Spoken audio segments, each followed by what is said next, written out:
मुंढेंच्या टार्गेटवर famous hotels, टेस्टसाठी chemical लोचा। राज्याच्या अन्न आणि औषध प्रशासन आयुक्त पदाची धुरा हाती घेताच डॅशिंग IAS अधिकारी तुकाराम मुंढे यांनी आपला आक्रमक कारभार पुन्हा एकदा सिद्ध केलाय। नेहमीच आपल्या तडकाफडकी निर्णयांसाठी आणि कडक शिस्तीसाठी ओळखल्या जाणाऱ्या मुंढे यांनी आता थेट राज्यातील मोठ्या आणि नामांकित हॉटेल्सना आपल्या रडारवर घेतलंय। गेल्या काही दिवसात राज्यभरातील विविध शहरांमधील आलिशान आणि अत्यंत लोकप्रिय असणाऱ्या हॉटेल्सवर FDAच्या पथकांनी अचानक धाडी टाकण्यास सुरुवात केली आहे।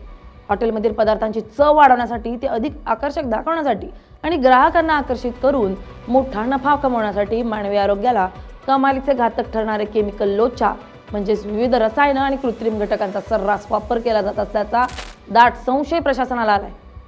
याच संशयावरून आयुक्त मुंढे यांनी संपूर्ण राज्यामध्ये एक मोठी आणि व्यापक मोहीम हाती घेतली असून यामुळे हॉटेल विश्वात प्रचंड खळबळ उडाली आहे। सर्वसामान्य नागरिक वीकेंडला किंवा रोजच्या धावपळीतून वेळ काढून मोठ्या हौसेनं प्रसिद्ध आणि महागड्या हॉटेल्समध्ये जेवणासाठी जातात। मात्र ज्या अन्नासाठी ग्राहक हजारो रुपये मोजतात ते अन्न खरोखरच सुरक्षित आहे का, असा गंभीर प्रश्न आता या कारवाईमुळे उपस्थित झालाय। हॉटेल्समध्ये मिळणाऱ्या भाज्या, सूप आणि वेगवेगळ्या पदार्थांमध्ये वापरले जाणारे पनीर, चीज आणि खवा हे शुद्ध नसून ते कृत्रिमरित्या प्रयोगशाळेत किंवा कारखान्यांमध्ये वेगवेगळ्या घातक रसायनांचा वापर करून बनवले जात असल्याचा प्राथमिक तपासात समोर आलाय। यामध्ये सर्वात मोठा गैरप्रकार अनलॉक चीज आणि बनावट पनीरच्या बाबतीत उघडकीस येतोय। दुधाच्या फॅटऐवजी अत्यंत स्वस्त दर्जाचे वनस्पती तेल, स्टार्च किंवा काही विशिष्ट केमिकल्स एकत्र करून हे बनावट चीज बनवलं जातं। हे चीज शरीरात गेल्यानंतर रक्तवाहिन्यांमध्ये अडथळे निर्माण करू शकतं आणि हृदयविकाराचा झटका येण्याचा प्रचंड मोठा धोका वाढतो।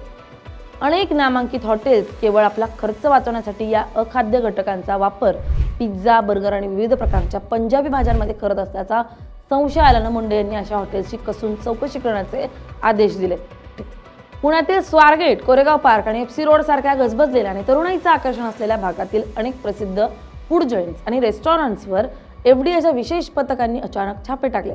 या छापा सत्रादरम्यान स्वयंपाकघरातील अस्वच्छता, अन्न साठवण्याच्या चुकीच्या पद्धती आणि मुदतबाह्य कच्चा माल वापरला जात असल्याचं धक्कादायक वास्तव समोर आले। अनेक ठिकाणी चायनीज पदार्थांमध्ये चव वाढवण्यासाठी अजिनोमोटोचा अतिवापर, सूप घट्ट करण्यासाठी निकृष्ट दर्जाचे कॉर्नस्टार्च आणि भाज्यांना ताजी आणि हिरवीगार दाखवण्यासाठी थेट रासायनिक रंगांचा वापर केला जात असल्याचं आढळून आलंय। या कारवाईचा धसका इतका मोठा आहे की अनेक प्रसिद्ध हॉटेल्सने आपल्या प्रवेशद्वारावरच आम्ही अनलॉक चीज वापरत नाही असे मोठे फलक लावण्यास घाईघाईनं सुरुवात केली आहे। ग्राहकांचा विश्वास गमावण्याच्या भीतीनं आणि मुंढे यांच्या कारवाईच्या धास्तीनं हॉटेल मालकांमध्ये सध्या भीतीचं वातावरण पसरलंय।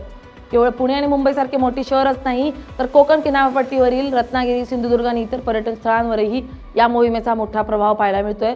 कोकणातील तब्बल 60 पेक्षा जास्त मोठ्या हॉटेल्सची एकाच वेळी झडती घेण्यात आली असून तेथील अन्न नमुने प्रयोगशाळेत तपासणीसाठी पाठवण्यात आले। नियमांचं उल्लंघन करणाऱ्या अनेक हॉटेल चालकांना जागेवरच लाखो रुपयांचा दंड ठोठावण्यात आला असून काहींना थेट सुधारणा नोटिसा बजावण्यात आल्यात। जर दिलेल्या मुदतीत स्वयंपाकघरातील आणि अन्नाचा दर्जा सुधारला नाही तर हॉटेलचे परवाने कायमचे रद्द करण्याचा सज्जड दमही प्रशासनाने दिलाय। पुण्यात नुकतीच मिठाई खाल्ल्यामुळे 7 जणांना गंभीर विषबाधा झाल्याची घटना घडली होती, ज्याची गंभीर दखल घेत मुंढे यांनी बेकरी आणि स्वीट मार्ट्सच्या उत्पादन केंद्रांवरही कडक नजर ठेवायला सुरुवात केली आहे। मिठाईमध्ये चांदीचा वर्क म्हणून ॲल्युमिनियमचा वापर करणं, खव्यात स्टार्च किंवा डिटर्जंट पावडरची भेसळ करणं अशा प्रकारांना आळा घालण्यासाठी कडक तपासणी केली जाते। तुकाराम मुंढे यांच्या या ॲक्शन मोडचा फटका केवळ हॉटेल क्षेत्रालाच बसला नाहीये तर इतर अनेक अवैध धंदे करणाऱ्यांचेही धाबेदान आणलेत। राज्यभरात बंदी असलेला गुटखा, सुगंधित तंबाखू आणि वेगवेगळ्या प्रकारच्या पान मसाल्यांची छुप्या पद्धतीने विक्री करणाऱ्यांवर आता थेट मकोका अंतर्गत कारवाई करण्याचा इशारा मुंढे यांनी दिलाय।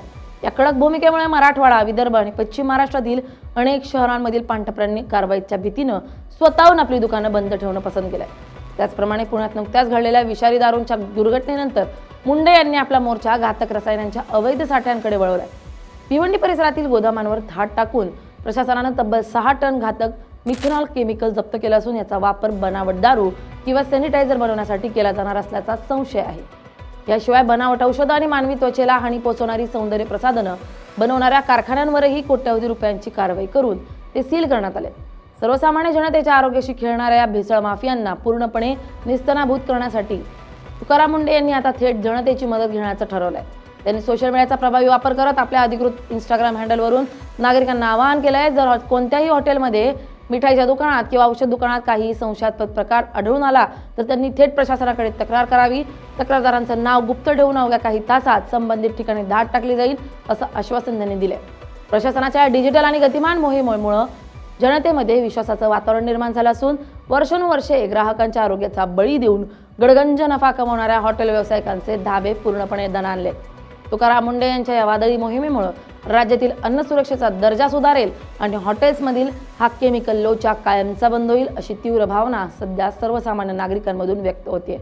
Bureau report LS Marathi.